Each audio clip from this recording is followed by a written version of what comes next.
magigisa tayo ng ginataang puso. Konting mantika na to. Lalagyan natin yung ating baboy. Kunting baboy yan. So, kunting puso rin to.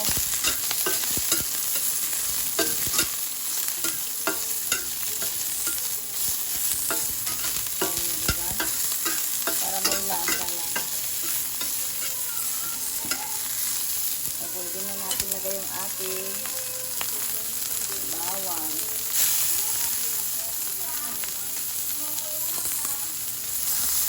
Ano ba?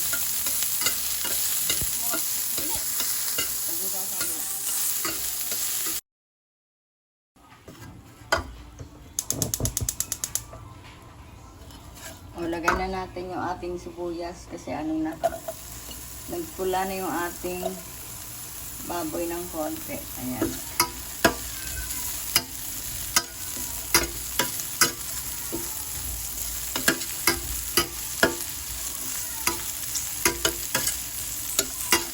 O, lalagay na natin yung ating puso. Tignan mo yung puso natin konti.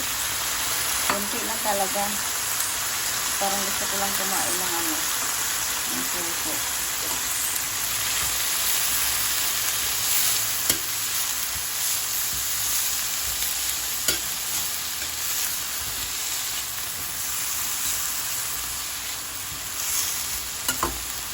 Siyempre, hindi mawala ulit yung patis ni Mapa Cooking. Konting patis lang ito. Ayan. Umulan yata ah.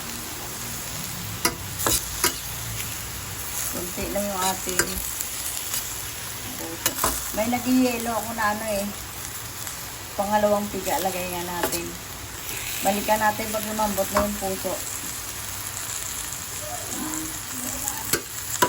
Umulan pa na. Balikan natin. So, yung ating puso, luto na yung ating puso. Pwede natin yung pangalawang gata nilagay ko rito. Sayang. Nag-yelo. Nakalagay sa rep pa eh. O pwede na natin lagay yung ating saluyot. O tignan mo yung saluyot natin. Maraming saluyot. Si Mapa Cooking talaga nilagay yan. 5 tali. O konti lang yung ating ano. Konti lang yung ating puso. 1 kilo lang yung puso. Pero Diyos ko. Napakakunti talaga ng puso kasi 1 piraso lang. Kaya pa nagluto ako nito, palagi ako nagluluto ng ginataang puso. Alam niyo kung ilang nilalagay ko. 5 kilo, napakakunti pa rin. Kahit 5 kilo binili mo, kunti pa rin. O, ayan, haluin na natin. Lalagay natin yung unang gata mamaya dito. Si Mapa Cooking mahilig talaga sa ginataang saluyot. Gusto ko yung gata. Napaparami ang kain ko. Pagka kasi walang gatang hina ni Mapa Cooking dati ang size ng bewang ko ay 34. Ngayon alam mo yung bewang ko 27 na lang. Nangayayat na si Mapa Cooking sa kaluto. Walang gana pala pagka ikaw nagluto ng pagkain. Wala kang gana kumain. O, balikan natin. Pagka naluto na yung ating saluyot, talagay na natin yung unang gata. Ay, siyempre hindi pala mawala yung ating magic sarap. Wala tayong ano, magic sarap na lang yung pang timpla ni Mapa Cooking. Ayan. Hintayin ko lang umimpis ito yung ating saluyot. Tsaka natin lalagay yung pangalawang. Diba, kakunti-kunti lang yung ating ginataan. O, ayan, balikan natin.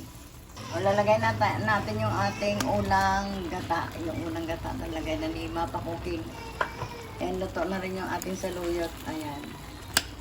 O, nagagata talaga. Kunti lang talaga yung ating puso rito nilagay ni Mapa Cooking yung ating ano. Nagigata talaga yung ating ginataang puso na may saluyot to. O, diba? Ulam na. Timplan niya ni Mapa Cooking. Sandali ah. Lalagyan natin ng konting asin pa. O, okay na yung ating puso. Lagyan ng konting asin. Ayan. Okay na yung ating ginataang puso. O, diba? Ang sarap.